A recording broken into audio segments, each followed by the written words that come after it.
ನಮಸ್ಕಾರ. ಮಹಾಸಮರ ನ್ಯೂಸ್ ಕರ್ನಾಟಕ ನ್ಯಾಯದ ಪರ ನಮ್ಮ ಧ್ವನಿ. ಸಚಿವ ಆರ್.ಬಿ. ತಿಮ್ಮಾಪುರ ಅವರಿಗೆ ಡಿಸಿಎಂ ಪಟ್ಟಕ್ಕಾಗಿ ಒತ್ತಾಯ. ರಾಜ್ಯ ರಾಜಕಾರಣದಲ್ಲಿ ಇದೀಗ ಮತ್ತೊಂದು ಡಿಸಿಎಂ ಹುದ್ದೆಯ ಬೇಡಿಕೆ ಮುಂಚೂಣಿಗೆ ಬಂದಿದೆ.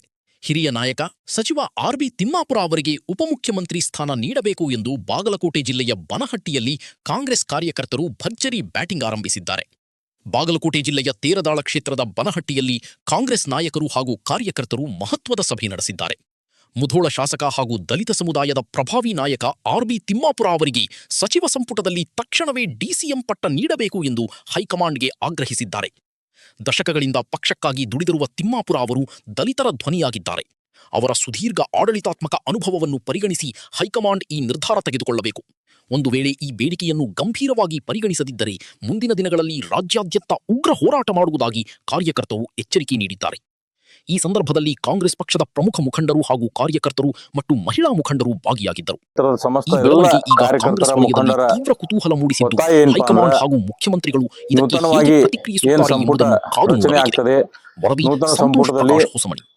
ನಮಸ್ಕಾರ. ಮಹಾಸಮರ ನ್ಯೂಸ್ ಕರ್ನಾಟಕ ನ್ಯಾಯದ ಪರ ವರ್ಗಗಳ ಆಶಾಕಿರಣ, ದೀನ ದಲಿತರ ಪಾಲಿನ ಒಂದು ಆಶಾಕಿರಣ ಆಗಿರ್ತಕ್ಕಂಥ ಮಾಜಿ ಸಚಿವರು ಶ್ರೀಯುತ ಆರ್.ಬಿ. ತಿಮ್ಮಾಪುರ ಅವರು, ಮುಧೋಳ ಮತಕ್ಷೇತ್ರದ ಶಾಸಕರು, ಅನೇಕ ಜನಪರ ಕಾರ್ಯಗಳನ್ನು ಅವರು ಮಾಡಿರ್ತಕ್ಕಂಥದ್ದನ್ನು ನೀವೆಲ್ಲರೂ ಈಗಾಗಲೇ ನೋಡಿದ್ದೇವೆ. ಅನೇಕ ಜನ ಮುಖ್ಯಮಂತ್ರಿಗಳ ಅಡಿಯಲ್ಲಿ ಸಚಿವರಾಗಿ ಕೆಲಸ ಮಾಡಿ ಅನುಭವ ಹೊಂದಿರತಕ್ಕಂಥವ್ರು, ಬಾಗಲಕೋಟೆ ಜಿಲ್ಲೆಯ ಅತ್ಯಂತ ಪ್ರಭಾವಿ ನಾಯಕರು. ಮುಂಬರುವ ದಿನಮಾನಗಳಲ್ಲಿ ಸ್ಥಳೀಯ ಸಂಸ್ಥೆಗಳ ಚುನಾವಣೆ ಇರ್ಬೋದು, ಜಿಲ್ಲಾ ಪಂಚಾಯತ್, ತಾಲೂಕ್ ಪಂಚಾಯತ್, ಗ್ರಾಮ ಪಂಚಾಯತ್ ಎಲ್ಲ ಚುನಾವಣೆಗಳಲ್ಲಿ ಕಾಂಗ್ರೆಸ್ ಪಕ್ಷ ಇನ್ನೂ ಪ್ರಚಂಡ ಬಹುಮತದಿಂದ ಆಯ್ಕೆ ಆಗಬೇಕು. ಕಾಂಗ್ರೆಸ್ ಪಕ್ಷ ನಮ್ಮ ಜಿಲ್ಲೆಯಲ್ಲಿ ಅಷ್ಟೇ ಅಲ್ಲದೆ ಉತ್ತರ ಕರ್ನಾಟಕ ಭಾಗದಲ್ಲಿ ಬಲಿಷ್ಠಗೊಳ್ಳಬೇಕು ಅಂದರೆ ನಮ್ಮೆಲ್ಲರ ಬೇಡಿಕೆ ಏನಪ್ಪಾ ಅಂದ್ರೆ ಶ್ರೀಯುತ ಆರ್.ಬಿ. ತಿಮ್ಮಾಪುರ ಅವರಿಗೆ ಡಿ.ಕೆ. ಶಿವಕುಮಾರ್ ಅವರ ಸಂಪುಟದಲ್ಲಿ ಅವರಿಗೆ ಉಪಮುಖ್ಯಮಂತ್ರಿಗಳ ಸ್ಥಾನವನ್ನು ನೀಡಬೇಕು ಅಂಥೇಳಿ ಎಲ್ಲ ಕಾಂಗ್ರೆಸ್ ಕಾರ್ಯಕರ್ತರ ಪರವಾಗಿ ಒತ್ತಾಯವನ್ನು ಮಾಡಲಿಕ್ಕೆ ಇವತ್ತು ಪತ್ರಿಕಾಗೋಷ್ಠಿಯನ್ನು ಕರೆದಿದ್ದೇವೆ.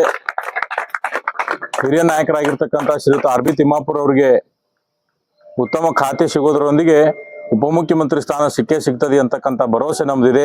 ಈ ಪತ್ರಿಕಾಗೋಷ್ಠಿ ಮುಖಾಂತರ ಕಾಂಗ್ರೆಸ್ ಪಕ್ಷದ ಎಐಸಿಸಿ ಮುಖಂಡರಿಗೆ ಹಾಗೂ ರಾಜ್ಯದ ಎಲ್ಲ ವರಿಷ್ಠರಿಗೆ ಒಂದು ಸಂದೇಶವನ್ನು ನಾವು ನಮ್ಮ ಬೇಡಿಕೆಯನ್ನ ಈ ಪತ್ರಿಕಾಗೋಷ್ಠಿ ಮುಖಾಂತರ ರವಾನೆ ಮಾಡಲಿಕ್ಕೆ ನಾವು ಇಚ್ಛಿಸ್ತೇವೆ. ನಮಸ್ಕಾರಗಳು.